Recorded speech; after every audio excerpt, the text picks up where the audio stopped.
Hello everyone, আসসালামু আলাইকুম। নতুন আরও একটি ভিডিও নিয়ে আবারও আপনাদের সামনে হাজির হয়ে গিয়েছি। আজকে আপনাদেরকে তৈরি করে দেখাবো তান্দুরি চা। ভীষণ মজাদার এই তান্দুরি চাটা কিভাবে তৈরি করতে হয় জানতে হলে পুরো ভিডিওতে সাথেই থাকুন।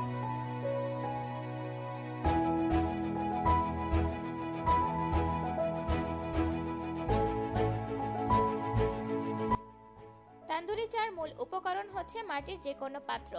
মূলত তান্দুরি চার বিশেষত্ব হচ্ছে চার মধ্যে মাটির একটা আলাদা ফ্লেভার থাকবে, আর এই মাটির ফ্লেভারটা যাতে চার মধ্যে পাওয়া যায় এই জন্য আপনাকে মাটির পাত্র ব্যবহার করতে হবে।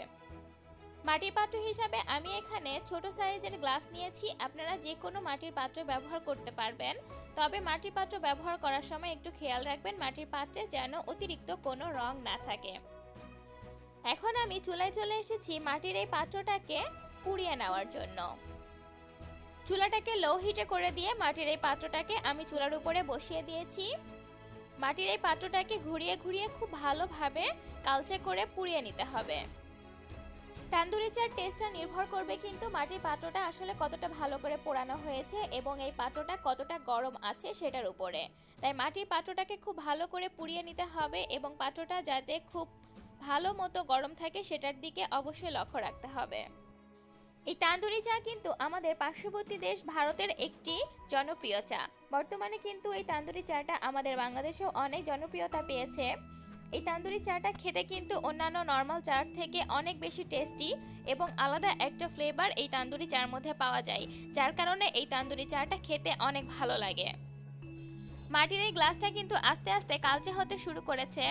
গ্লাসটার ভেতরে এবং বাইরে প্রত্যেকটা সাইডে খুব ভালো করে ঘুরিয়ে ঘুরিয়ে পুড়িয়ে নিতে হবে। তান্দুরি চাটা কিন্তু বাইরে অনেক চড়া দামে বিক্রি করা হয়, তাই আপনারা চাইলে যখন তখন বাড়িতেই খুব কম সময়ে এবং অল্প খরচে এই তান্দুরি চাটা তৈরি করে খেতে পারবেন।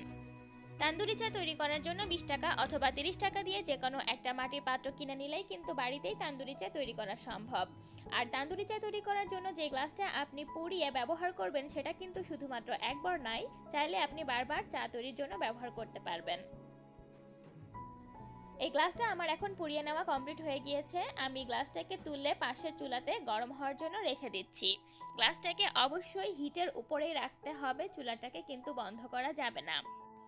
গ্লাসটা পাশের চুলাতে গরম হতে থাকবে এবং সেই ফাঁকে আমি চাটা তৈরি করে নেব। এখানে আমি চা তৈরি করার জন্য 2 কাপ পরিমাণে পানি দিয়ে দিয়েছি এবং 3টি এলাচ ফাটিয়ে দিয়ে দিয়েছি। এখন দিয়ে দিলাম স্বাদ মতো চিনি। চিনি দিয়ে দেওয়ার পরে চিনিগুলো পুরোপুরি গলে যাওয়ার পরে পানিগুলোকে একটু ফুটিয়ে নিচ্ছি। পানিগুলো কিছুক্ষণ ফুটে যাওয়ার পরে দিয়ে দিচ্ছি 1 টেবিল চামচ পরিমাণে চায়ের লিকার। চা তো আমরা বাড়িতে প্রত্যেকদিন একবেলা অথবা দুবেলা খেয়েই থাকি, কিন্তু রেগুলার এই চায়ের টেস্টের পরিবর্তে যদি চায়ের টেস্টে ভিন্নতা আনা যায় বা অন্য ফ্লেভারের একটু চা খাওয়া যায় তাহলে কিন্তু ব্যাপারটা মন্দ হয় না। এখন আমি চায়ের মধ্যে দিয়ে দিচ্ছি আগে থেকে জাল করে নেওয়া দুধ। এখানে আমি 1 কাপ পরিমাণে দুধ ব্যবহার করেছি, আপনারা আপনাদের নিজেদের পরিমাণ মতো দুধ ব্যবহার করবেন। দুধ দিয়ে দেওয়ার পরে চাগুলোকে আবারও খুব ভালোভাবে ফুটিয়ে নিতে হবে। দুধ দিয়ে দেওয়ার পরে চাগুলোকে খুব ভালোভাবে ফুটিয়ে নেওয়া হয়ে গিয়েছে। এখন আমি চলে যাচ্ছি পরবর্তী স্টেপে। পরবর্তী স্টেপে আমি কি কাজ করছি সেটা আপনারা একটু ভালো করে লক্ষ্য করবেন। বড় একটা পাতিল নিয়ে নিয়েছি এবং পাতিলের মধ্যে আগের থেকে যেই গ্লাসটা পুড়িয়ে নিয়েছিলাম সেই গ্লাসটা দিয়ে দিলাম। এখন আমি এই গ্লাসের মধ্যে উপর থেকে চাগুলো দিয়ে দিচ্ছি। দেখুন কি সুন্দর করে বুদবুদ উঠতে শুরু করেছে। এখনই কিন্তু মাটির এই ফ্লেভারটা চার মধ্যে যোগ হচ্ছে। মাটির এই পাত্রটাকে খুব ভালোভাবে গরম করে নিতে হবে, এই জন্যই বলেছিলাম যাতে যখন আমি এই মাটির পাত্রের মধ্যে গরম চা ঢেলে দেব তখন মাটির পাত্রের মধ্যে চাগুলো খুব ভালোভাবে ফুটে যাবে এবং মাটির ফ্লেভারটা চার মধ্যে পুরোপুরি চলে যাবে। চাটা দেখে কিন্তু আমার মন চাচ্ছে এখনই চুমুক দিয়ে দিই, কিন্তু এখন তো খেতে পারছি না। অবশ্যই আগে পরিবেশন করতে হবে, তারপরে খেতে হবে। আর আপনাদেরও যদি চাটা খেতে মন চায় তাহলে অবশ্যই বাসায় ট্রাই করবেন এই তান্দুরি চার টেস্ট নেওয়ার জন্য। এখন চলে এসেছি তান্দুরি চা পরিবেশন করার জন্য। তান্দুরি চা মাটির ফ্লেভারের চা, আর সেই চা যদি মাটির কাপে পরিবেশন না করি তাহলে কি ব্যাপারটা পুরোপুরি জমবে? অবশ্যই না। চাটা এখন পরিবেশন করে নিচ্ছি। আমার এই তান্দুরি চাটা কিন্তু খাওয়ার জন্য এখন পুরোপুরি রেডি। তো ফ্রেন্ডস, আপনারা দেখতেই পারলেন তান্দুরি চা বাসায় তৈরি করা আসলে কতটা সহজ। আমার এই তান্দুরি চায়ের ভিডিওটি যদি আপনাদের কাছে ভালো লেগে থাকে তাহলে বাসায় অবশ্যই ট্রাই করবেন এবং আমার চ্যানেলটিকে সাবস্ক্রাইব করে আমার চ্যানেলের সাথেই থাকবেন। সেই সাথে লিজা ড্রিমস নামের আমার যে ফেসবুক পেজটি রয়েছে সেখানেও ফলো করবেন। সবাই অনেক ভালো থাকবেন এবং সুস্থ থাকবেন।